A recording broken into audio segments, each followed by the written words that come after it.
Welcome to episode 11 of the Sustainable Tech Partner Podcast, hosted by Joe Panettiere. Today's guest is Toby Alcock, Chief Technology Officer at Logicalis. We discuss how the MSP has evolved its managed services platform for sustainability, and we explore how Logicalis is helping customers with their journey towards net zero. Hey, Toby, great to see you. Thanks very much, Joe. Great to be here. I appreciate you carving out some time. So, on the one hand, I want to talk about your sustainability strategy at Logicalis, but before we get into it, for viewers and listeners who may not be familiar with you, tell us a little bit about your focus at the company. Yeah, cool. I'm the Group CTO at Logicalis, so I oversee the global technology strategy, the solutions roadmap globally, and how we align with our partners and roll out solutions for all of our customers across the 30 territories that we operate in around the globe. And it's been fun. I've been here for about 4.5 years. Fantastic. Excellent. So, I'm curious. I've covered Logicalis for quite some time. I'm very familiar with your managed services catalog, but what I don't know is when did you begin to incorporate sustainability into customer engagements and the managed services offerings? Yeah, it's been quite a journey with us. I think about 18 months ago, we started our own journey, probably closer to 2 years ago now, our own journey internally on sustainability. And I was really looking at the way we're doing things. It's quite a big passion for Bob, our CEO, and his leadership team, myself included. I've got 2 kids under 5, so it's quite important for me what we're doing with the planet.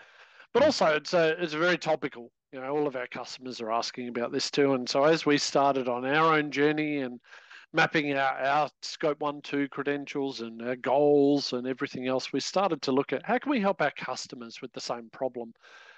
Every C-level I'm talking to, they're struggling to put into action these high-level board initiatives. So, Bob, our CEO, said we're going to be scope 1 and 2 carbon neutral by 2025. And then it's up to everyone else to execute on that. Yeah. And it's exactly the same problem our customers face. So at the start of this year, we launched a platform for our customers on managed services to help start to measure their carbon emissions and then provide recommendations on reducing those emissions. And that was probably the start of the journey. We launched that in April, and that's been evolving ever since. And we're working very closely with a number of key vendors. I've got a big team doing a lot of development there, but we're learning as we go. And as we try and hit our own goals, we're trying to share those learnings and help our customers as well. Got it. Okay. Now you mentioned April, so I just want to clarify for our viewers and listeners, we're recording this in December of 2023. So you launched this in April of 2023. Is that to say you launched a productized managed services at that point, or you launched the effort to sort of figure out, can we build a service here? Yeah, so we launched the product that we refer to as our managed digital fabric platform. And that was created to give our customers a real-time view of how their whole digital ecosystem is performing. And it's across a bunch of key metrics, including environmental impact, which is the topic here today. And so that was launched in April. And not only are we giving them a score, but we're also giving them really detailed recommendations on how to improve that score. And the 2 or 3 things that are going to make the difference, because we've found that our customers are just bombarded with information. They're not really clear on what I should do next for maximum impact. And so it's cutting through all that noise and helping give them the next step. Okay. All right. So some more naive questions about that managed digital fabric platform. We blogged a little bit about when it launched, but it's great to catch up with you here and get some more details on it. So if I'm the end customer and I'm integrated with this managed digital fabric platform and you are supporting me as the managed service provider, are you measuring my carbon footprint from my on-premises IT infrastructure or my public cloud infrastructure, or is it go beyond IT? What actually are you tracking for the customer? Yeah, so today it's all about the IT infrastructure, whether it be on-prem, hybrid, hosted, or public cloud. It's across the main architectures that you'd expect for a managed services provider. So for us today, that's cloud, so public, private, hybrid. It's network, connectivity, everything that we can measure across the whole network. That's where our heritage is, so we can go quite deep in the network and the partnership with Cisco as well. And then also across security, all the different security solutions that cross over these architectures. And finally, the digital workplace. So everything from meeting rooms and devices and endpoints and that sort of thing. So we're looking to expand it and continue to evolve it. But today it's across those key architectures. Okay. All right. And in terms of the types of customers that are embracing this, I'm based in New York. I cover sustainability on a global scale, but I also realize that the conversation varies from region to region, country to country. Are the early adopters mainly in Europe, or are you seeing interest in the United States and elsewhere? Where are you seeing the conversation so far?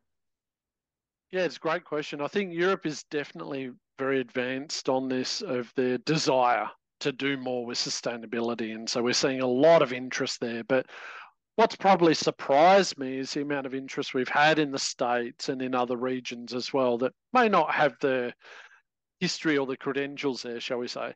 And I think that's because what we're seeing is sustainability's moved from a nice to do to now an actual differentiator for our Mhm. customers. And so what we've seen is our customers want to know what their entire carbon supply chain looks like. And so measuring this and being able to talk to it is important. It's how their customers are choosing. Our customers are choosing people based on their sustainability credentials. And that's what's happening with our customer as well. Mm. And also employee attraction and retention of talent. It's hard to keep good talent. And so the next generation that are coming in are now really tied in with those ESG initiatives and being part of a greater good and a bigger cause. So having that really clear goal communicated and demonstrating progress is important as well. So even if the board may not believe in the long-term effect of the sustainability movement, they're seeing the financial benefit by doubling down on it. Yeah, perfect transition. Thank you. You mentioned that the whole board level view, and I realize some boards are very aggressive about this. Some boards are skeptical, quite frankly. That said, are you able to show the skeptical people, hey, say what you want about sustainability, but what if we drove down your power consumption? What if we made your network more energy efficient so that your monthly recurring costs on running your IT goes down? Are you able to show that? Yeah, it's a great point, and particularly over the last 2 years, with the economic volatility and the different wars happening, and we've seen the energy costs here in the UK in particular have doubled year on year for the last 2 years, and similar in other regions. Just the environmental cost of running these data centers and running this kit, yeah, the power savings are tangible on their own. Essentially everything that we're calculating for carbon impact is tied to the power consumption and the location of that device, which has a determined figure for carbon per kilowatt, for example. Right. So it's all tied directly back to the power consumption. So even if you're not interested in carbon, there's a dollar saving impact there as well. Gotcha. And the other thing I've noticed, U.S. data centers are moving more and more to renewable energy, but I think the European data centers are ahead of the pack on this, generally speaking. And are you starting to see customers demand that they only go into renewable energy powered data centers, or is that still an early stage conversation? I think right now they're wanting to understand what the options are. Hmm. And that's where we've seen a lot of interest. So we built APIs in our system to connect to the Microsoft sustainability calculators and pull data in there. And there's different data centers in the Microsoft Azure ecosystem that are more and less carbon efficient. So being able to show them where they can deploy that to different regions to be more or less carbon impactful, knowing that is important. They've still got their geo constraints and reasons why they can't, but they want to understand where the options are. I wouldn't say anyone's mandating a carbon neutral data center right now, but they want to know if it's an option, and if it Right. is an option, how much it will cost them. I think that's just the awareness right now of the data, how much is it going to be, and how much will it cost me is really important. But it's only going to become more and more mandated over time. Right, right. Now you mentioned Microsoft and the API integrations there. Earlier you mentioned the Cisco relationship. Now I realize I want to put it in context. I realize you work with a range of vendors. So I'm not asking you to endorse any particular vendors, but in terms of In terms of the overall trend in the market, do you see more and more hardware, software, cloud, distribution partners starting to add sustainability to their partner programs? Yeah, I definitely do, Joe. I don't think it's equal though. I think there's some vendors that have really latched onto this and they're doubling down on it. And I saw your other articles recently about the Cisco event, the Partner Summit, and Yep. Cisco are definitely one that are really investing a lot in this, and we're really proud to be working with them on those initiatives. We're the first global partner that's been leveraging their new sustainability estimator tool and building those insights in estimated savings into our own scores and recommendations. So being able to work with them has been really powerful. And Microsoft also launched their platform last year now, and or start of this year, and being able to get access to that data for the same reason is important. Um, I think everyone's trying to do it, but at the moment it does feel like there's not a lot of standards out there, and so people are Yeah. trying to make it up themselves. And I'm bluntly, for IT guys to try and be talking about measures like kilograms of carbon is it's a bit of a shift for them in learning how to do that well. So that's why we're looking at external vendors as well, like Carbon Trust and EcoVadis and different people to help us validate the way we're doing it from that independent, I guess, industry expert rather Mhm. than a bunch of technical guys. Yeah, no, I listen, I hear you. In many ways, sustainability has come so far, but on the other hand, that standardized process, that Rosetta Stone to help understand all the data in a common way is still coming along. So I'll be watching it as well. Um, Shifting the conversation back to the end customer, are you seeing certain vertical markets embrace sustainability more aggressively than others? Yeah, it does vary a bit by region, but we're certainly seeing a lot in the ones that are probably viewed traditionally as quite harmful to the environment. I think energy production, energy consumption, mining, anyone that has a significant carbon footprint and are looked at, in the news maybe as the bad guys in this world, Yeah, they're trying to do a lot to improve their position there and be shown to be doing something tangible. right. But I don't think it's limited there because of the impact, as I mentioned before, on cost savings and employee attraction and retention and customer decision making. It's just happening across every vertical. Gotcha. So as this continues to move along, and without pre-announcing any particular news from Logicalis, are there certain trends you expect to see in 2024 and when it comes to IT and sustainability and the continuation of these trends? Yeah, I think that the big thing right now is how do I move from that board level rhetoric and promises to action and data? And you can't improve what you can't measure. And Right. so I think a lot of investment will come in the next 12 months on giving me an actual baseline of where we're at today. And that's why we build our platform to help with customers on that journey. But I think you're going to see a lot more in that space. And then also the ethical offsets and the asset disposal schemes and using the Cisco lifecycle services and things like that are going to come to the fore for that whole lifecycle management. Now, once you can measure something, you want to know what you can do to improve that and Right. reduce your impact. And I think we're just scratching the surface of what's possible there.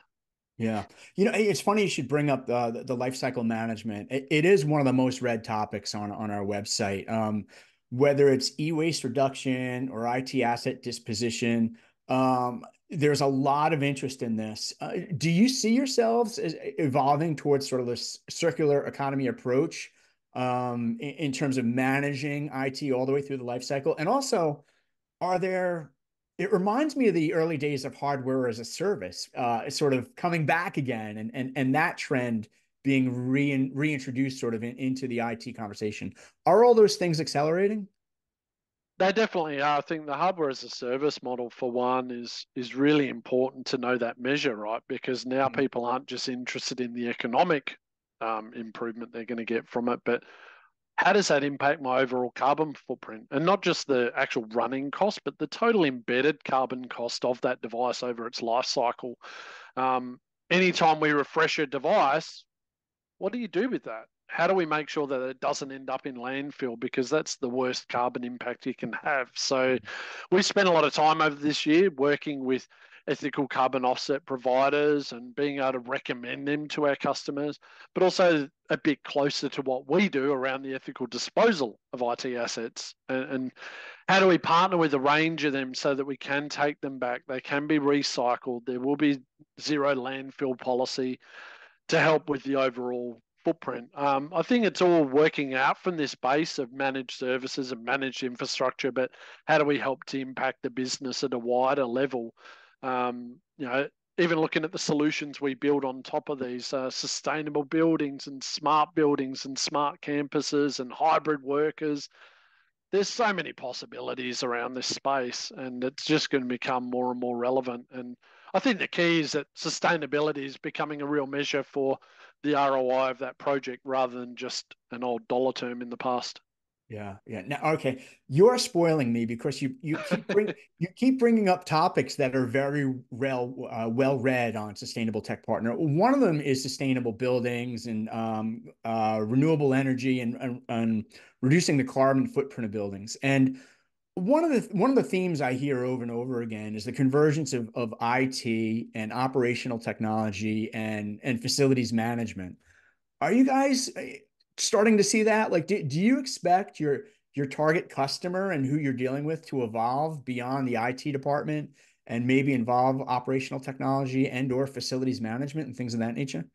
Yeah, we're already seeing that, Joe. I mean, we're collaborating and growing our sustainability business by deploying those solutions for smart buildings. Mm-hmm. And, we've jointly empowering a Portuguese energy company to maximize their water and energy consumption and efficiency. And we've done some work with the National Oceanography Centre here in the UK around climate research vessels. And just these people that 2 or 3 years ago, we never would have spoken with. They're so outside of the traditional IT hub. And I think that's important because if you look at the trend of general technology spend, the majority of technology spend is now happening outside the IT department. And so tapping into those sort of businesses is really key. We've got some great partnerships with OT providers or facilities providers that 5 years ago, I just can't imagine why we would have even wanted to talk to them, to be honest. And now we're integrating them in with these platforms and monitoring and alerting and recommendations and all of these insights that are coming from a sustainability drive. Right. And increasingly, on the one hand, our target readership and viewership is involves technology partners and solutions providers. But I got to say, chief sustainability officers, facilities managers, they're all checking out the site at this point. So you've given our viewers and listeners a lot to digest and a lot to think about. And I bet they have questions for you. What would be a natural next step for our viewers and listeners in terms of maybe it's reaching out to you or Logicalis for some more info? Yeah, absolutely. We can talk about this all day long. I love talking about it. So Yeah. I'd say first up, hit logicalis.com and have a look at our sustainable IT page. It's a page that we put up specifically for this and sharing our journey and what we're doing there as well as, and that might be helpful for insights. We've got a dedicated area on our digital managed fabric platform, and that's got a whole heap of information there as well. And, hit me up on LinkedIn too. You'll see a lot of posts coming from myself and our CEO, Bob, and we love to share this stuff. It's very close to our heart, but I think everyone's trying to share what they learn and learn together. And, I like the phrase, the rising tide lifts all boats. And I think that that's what this is all about. So sharing what we know, and then I learn from other smart people like yourself. All right. Well, fantastic. Thank you so much for sharing your expertise today. We appreciate it. Anytime, Joe. Thanks for having me. This podcast is copyright of Sustainable Tech Partner and Mentori Ventures. Music written, performed, and copyright of my son, also named Joe Panettiere.